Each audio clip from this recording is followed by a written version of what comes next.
Hey there, how's it going? I'm Gabby Wallace and this is Go Natural English. Welcome to the most awesome place to get fluent in the English language. I'm here to empower you to get powerful English and to be an independent learner. I'm just your guide along the way, but I want to show you how to be a better, faster, smarter, stronger English learner on your own. So in this video tip, I'm going to let you know my method at Go Natural English, how to build your vocabulary, to master English vocabulary, because really vocabulary is like, well, I say grammar is like the bones of English, and so vocabulary would be the flesh. It's like the leaves on a tree or the flowers in a garden. You need vocabulary in order to express yourself. So it's really important to build your vocabulary, and we can't just rely on the 100 words that you learned in, your English class in middle school.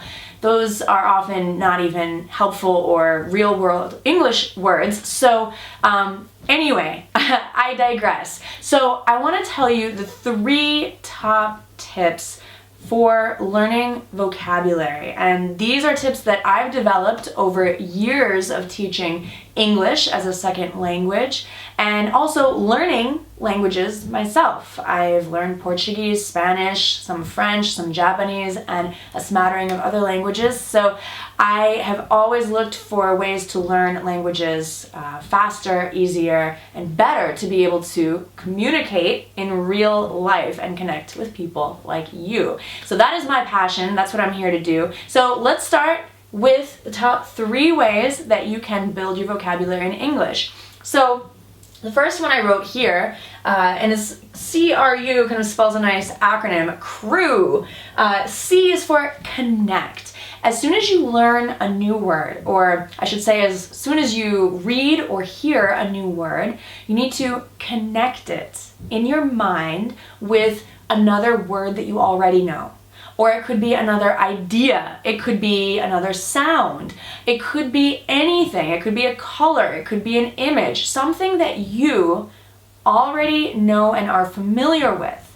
So I often use the example from learning Japanese. The word for the bill at a restaurant is oiso.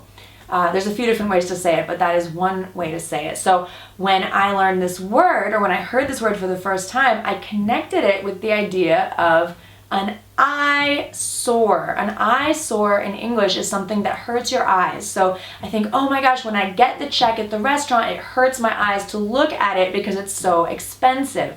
These are just ideas. They're totally silly. They don't have to be completely logical.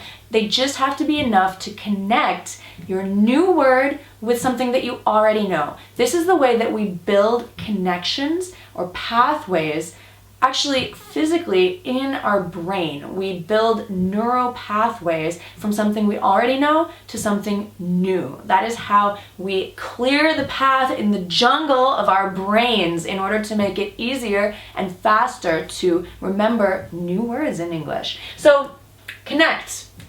Repeat is also very important. As soon as you hear or you read a new word, I want you to repeat it to yourself in your brain and out loud. I want you to say the word out loud. And I don't mean only once. I want you to repeat this word several times, like 100 times. I'm serious. You have to repeat a lot. Don't think that there's something wrong with you if you can't remember a new word after repeating it once, because nobody can. I have to repeat a word probably 100 times before I remember it. So really, it takes work. And I remember when I was 6 years old and I had spelling tests in elementary school. Well, how did my father tell me to study for the test? He made me sit down and write each spelling word 100 times. And I hated it, but you know what? It worked. So repeat. 3, use it. okay? Use the new word as soon as you can, as often as you can. It doesn't matter if you feel like you're overusing the word. At first, you need to use it in order to test the word out, and you will be able to gauge from other people's reactions whether you're using the word correctly or not. You have to be a little bit observant here, but use the word. If you have an English-speaking friend or colleague, use the new word. If you don't know anyone who speaks English, well, you can always get online and you can find someone online who speaks English, but let's say that you don't have anyone to speak with in English. This is kind of a common concern that I hear. I want you to use the word with yourself. Stop thinking in your native language, and I want you to use the new word when you speak to yourself, whether you're speaking out loud or in your brain. I was just telling my students, I'm here in Tokyo working with a group of students, and I said, you know what, when you're thinking to yourself, and we all do this, we all talk to ourselves, we say, oh, what should I do today? You know, stop saying it to yourself in Japanese. Stop your brain from saying, oh, 𝗏𝗏かな, or oh, 𝒓𝒄𝒂𝒏𝒄𝒂𝒄 if you're a Spanish speaker, or whatever your language is. Stop, stop, stop, and do it in English. What am I going to do today? For a simple example. So start using the new vocabulary and the new phrases with yourself. You have to use it often and repeat and connect.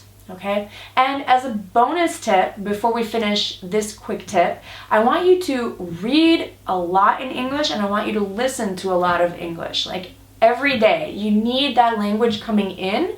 That is how you acquire new words. All right? So for a free ebook that will help you even more with your English language learning, come to 𝑔oNaturalEnglish.com, and I will give you that as a gift for free just for coming to visit. So I hope to see you there, 𝑔oNaturalEnglish.com. I'll talk to you later. Bye for now.